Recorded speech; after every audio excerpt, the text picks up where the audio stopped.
Hello, this is Jeffrey T. Fertiller. Welcome back to our YouTube channel, Service Management Leadership. We thank you for joining us. We do appreciate your time.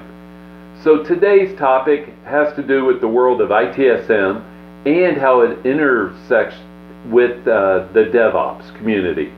This is a hotly debated topic in the ITSM world. Only those of us that are ITSM nerds really get into it too much. But I want to tell you that you can have both, and it's not that hard. It's not that tough.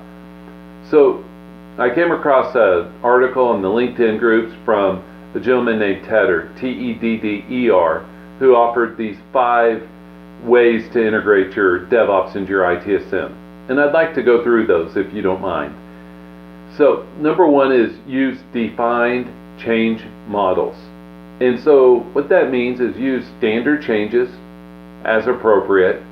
And since you can use standard changes, all these small, non-impactful, low-risk changes can be integrated. They can be done quickly. There's no bureaucracy whatsoever for having this continuous delivery. And so if you have those change models, and they can handle even the automated implementations, right? So you can have a standard change for automated code going in. It's not a big problem at all.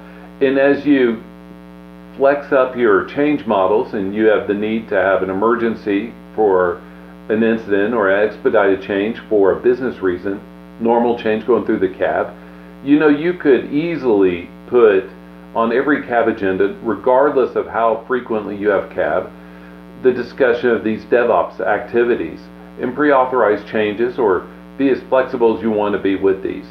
This is why I always cringe when I hear people saying, you can't do DevOps and change management.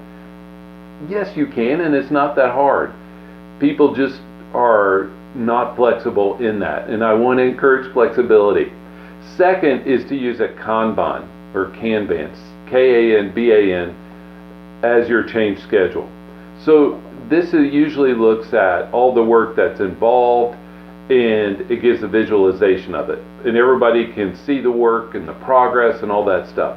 And it highlights the capacity constraints within IT, and also it encourages compliance with the change management process, right? Because if it's on the schedule, we know we need a CRQ, don't we?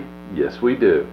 And if somebody's not following the process, it's pretty easy to tell, and we can have those conversations of coaching very easily. Number 3 is formalize or design your release and deployment process so that it can accommodate this continuous delivery. And so just like we talked about change management, release needs to be able to accommodate this ongoing, let's put a little bit of code in, see how it works. Let's put a little more in, let's see how it works. This automation. And so with all the release tools now, and that's a whole nother world, you should be able to wrap your release and deployment process to accommodate those. And it's not too difficult, because the testing, that's already part of your release and deployment.